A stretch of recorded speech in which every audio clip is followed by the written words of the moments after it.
Aujourd'hui, dans cette vidéo, je vais te montrer quelques positions qui sont adaptées pour les femmes rondes. Oui, hein?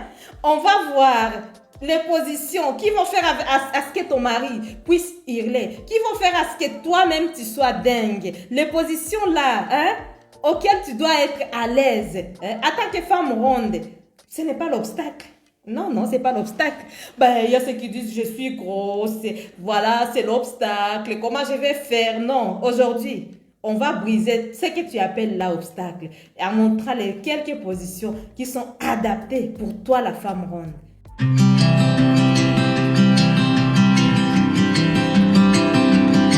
Avant de commencer, je vais me présenter. Moi, je suis Laetitia, je suis coach en relations amoureuses et je suis également sexothérapeute. Regarde la vidéo jusqu'à la fin. Partage-la autour de toi. Parce que si on partage, on n'est pas égoïste.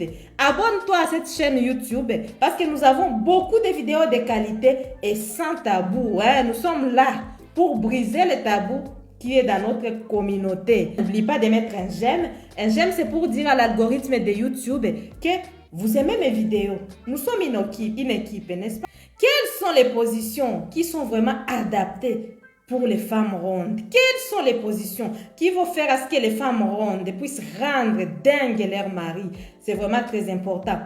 Donc déjà, être une femme ronde ou grosse, je ne sais pas comment vous pouvez appeler, ça dépend de chaque femme. Donc en tout cas, ce n'est pas l'obstacle. L'obstacle, c'est la barrière. C'est quand toi-même, tu te mets la barrière. Est-ce que ça s'est dit d'ailleurs? Je veux dire que ça s'est dit. La barrière, c'est quand toi-même, tu te mets la barrière. Et quand tu te mets la barrière, c'est quand, en fait, toi-même, tu te rejettes. C'est-à-dire que quand tu rejettes ta poitrine parce que ta poitrine est à 18h30 au lieu d'être à 12h30. Par exemple, quand tu rejettes ton ventre parce que le ventre est devenu gros comme si tu es enceinte alors que tu n'es pas enceinte. Ou parce que tu n'as pas de fesses, par exemple, ou tu as des fesses qui ont dépassé, en fait, qui sont énormes. Donc, parce que la taille n'est pas bonne, tout ça. C'est toi-même. Si toi-même, tu mets ça dans ton cerveau, que ce sont des obstacles, là, en fait, tu ne peux même pas te lâcher. Parce que pour se lâcher dans un rapport sexuel, il faut faire travailler ton cerveau. Le cerveau, c'est le premier organe sexuel. Parce que si dans ton cerveau, tu es en train de penser au fait que ton ventre n'est pas joli, au fait que tout n'est pas joli sur toi, ça signifie que toi, tu ne vas même pas avoir le bonheur que Dieu a créé pour les couples. Commence par t'apprécier, ma chérie. C'est vraiment important. Maintenant, je suppose que tu t'apprécies et que tu t'aimes tel que tu es. Et que déjà, tu es une femme exceptionnelle parce que la majorité des femmes, dès qu'elles ont un enfant ou 2 enfants, 3 enfants, vous allez voir leur corps va changer. Le corps va subir les changements. Et le mari, il doit être conscient de ça. Et quand le corps a subi les changements parce que la femme t'a donné la progéniture, il faut être capable de l'accepter. C'est vraiment important. On va parler de quelques positions adaptées aux femmes rondes. Non seulement qu'on va parler de ces positions, mais on va parler de comment optimiser, comment faire ces positions en tant que femme ronde. Nous allons voir la première position. C'est la position des missionnaires. Les missionnaires, c'est quoi, hein? Avant de continuer, mais j'aime ma chérie. Mais j'aime mon chéri.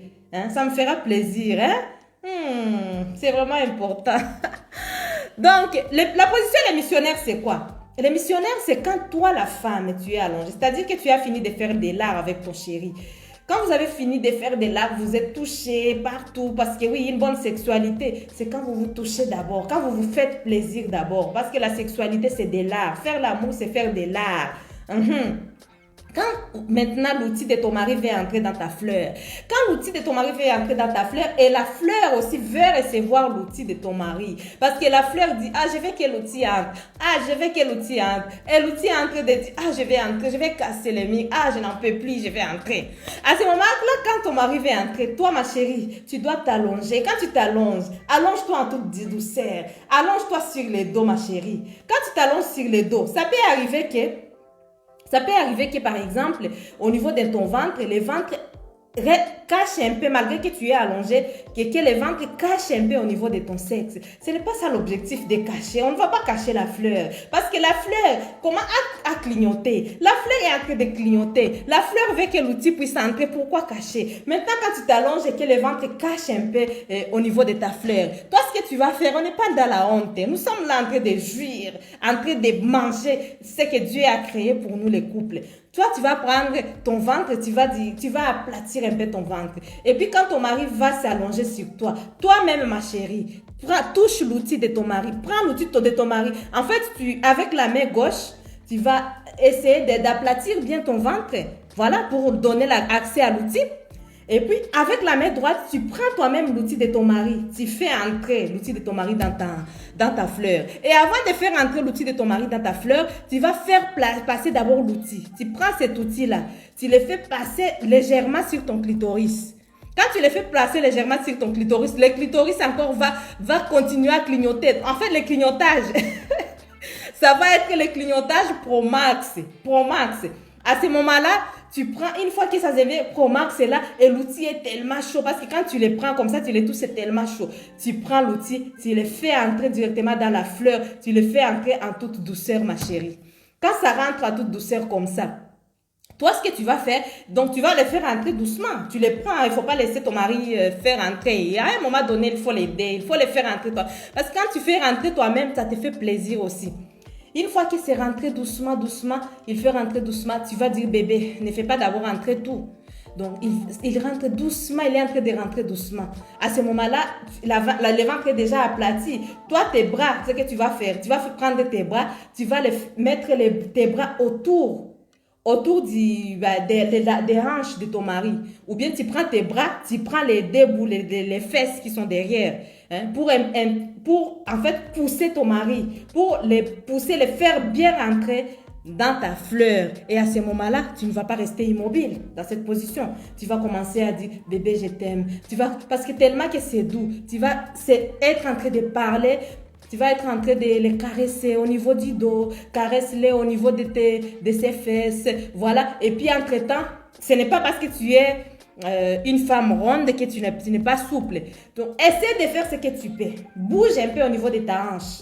Quand tu bouges un peu au niveau de ta hanche, c'est-à-dire que non seulement ton mari va avoir le plaisir, toi-même, quand tu bouges au niveau de la hanche, ça t'amène du plaisir. Et en plus de ça, tu fais le sport en même temps. Hein? C'est pas une bonne chose, ça. Quand tu fais le sport, tu gagnes 3 choses en même temps. C'est vraiment important. Et là, ça fait vraiment plaisir. La position des missionnaires, les femmes. Faites-le comme je viens de l'expliquer. Deuxième position, c'est la position des ciseaux. Ma chérie, la position des ciseaux, c'est quoi? En tout cas, ça dépend. Si tu as un meuble là qui est adapté par rapport à ton poids, si tu as un meuble adapté par rapport à ton poids, allonge-toi sur ces meubles. C'est vraiment bien. Mais si tu n'as pas, par exemple, un meuble qui est adapté, allonge-toi par terre. Allonge-toi sur quelque chose, en fait, qui ne va pas être dangereux ni pour toi, ni pour ton mari. Tu t'allonges sur les dos. Et puis, quand tu es allongé sur les dos, ton mari, ce qu'il va faire, il va prendre tes jambes, il va les mettre en ciseaux comme ça. Donc, en fait, il va les mettre en ciseaux. Je vais mettre peut-être l'image quelque part par là, si je trouve. Donc, il va mettre tes jambes en ciseaux. Quand il met tes jambes en ciseaux, toi, ma chérie, continue à bosser sur toi. En fait, ce que tu dois faire pour bosser sur toi, c'est caresser ton ventre et en reculant aussi ton ventre légèrement. Et puis, ton mari, si tu es sur un meuble, ton mari doit être debout en face de toi. Et puis là, il va accéder à ta fleur. Quand il va accéder à ta fleur, l'outil de ton mari ne va pas aller très loin, étant donné que tu as la position ciseaux comme ça de tes jambes, et puis lui, il va faire rentrer. Donc, ça sera comme si c'était le frottement de l'outil et de la fleur. Donc, il va accéder à ta fleur, mais il ne va pas aller trop loin, parce que il y aura la position ciseaux qui va l'empêcher d'aller trop loin, mais il y aura plus de chaleur à l'intérieur, et il y aura plus, en fait, ça sera un peu dur, ça sera un peu, ça sera comme s'il va casser les murs, et c'est ça que la majorité d'hommes aiment. Et c'est vraiment important. Et toi, ça va te faire plaisir parce que le plaisir que tu vas avoir, parce qu'il sera en train de frotter un peu sur ton clitoris, en même temps, ça te fera du bien. Pourquoi ça te fera du bien? Parce que de temps en temps, ton mari, s'il veut, il peut séparer tes jambes et puis entre-temps, il va profiter pour te caresser au niveau des clitoris, caresser ton ventre, caresser, voilà, faire tout ce qu'il veut en fait. Et toi, de ton côté, tu peux pour toucher toi-même ta poitrine. Et quand tu touches toi-même ta poitrine et ton mari est en train de te regarder, ça va lui faire plaisir et ça va te faire aussi plaisir. C'est vraiment important, essayez-le. Donc, comme je disais, il est debout devant toi au cas où c'est un meuble, tu es sur un meuble, une table que vous avez choisi. Voilà, la table de votre chambre, ça dépend. Donc, ça dépend de chaque couple, ça dépend de ce que vous avez chez vous et ça dépend de ce que vous pouvez acheter. Les matériaux que vous pouvez acheter pour votre travail. Le travail du couple, c'est les rapports sexuels. Après, si c'est par terre, en fait, ce qu'il peut faire, il peut se pencher. Ça va être un peu difficile, mais il peut se pencher légèrement pour accéder à la fleur. Troisième position, c'est la position qu'on appelle table de délices. C'est pareil comme la position des ciseaux, sauf qu'il y a une petite différence. Au lieu que ton mari mette tes jambes en ciseaux, lui, il va les laisser comme ça, et donc il va les laisser écarter. Soit il va les laisser l'écarter ainsi. Et à ce moment-là, quand lui, il les laisse écarter, toi-même, tu peux aussi écarter au niveau de tes petites lèvres. C'est tellement doux. Hein. En fait, quand tu écartes légèrement sur tes petites lèvres, lui, il est en train d'accéder dans ta fleur, ou bien quand tu essaies de fermer toi-même tes petites lèvres, entre-temps, lui, il est à l'intérieur et tu es en train de toucher ton clitoris, c'est tellement doux, c'est une position extraordinaire. Hein? Allez l'essayer, mes chères dames. Hein? Une autre position, c'est la position qu'on appelle les cuillères. Les cuillères, c'est quoi? C'est-à-dire que toi, la femme, tu es allongée sur les côtés devant ton mari.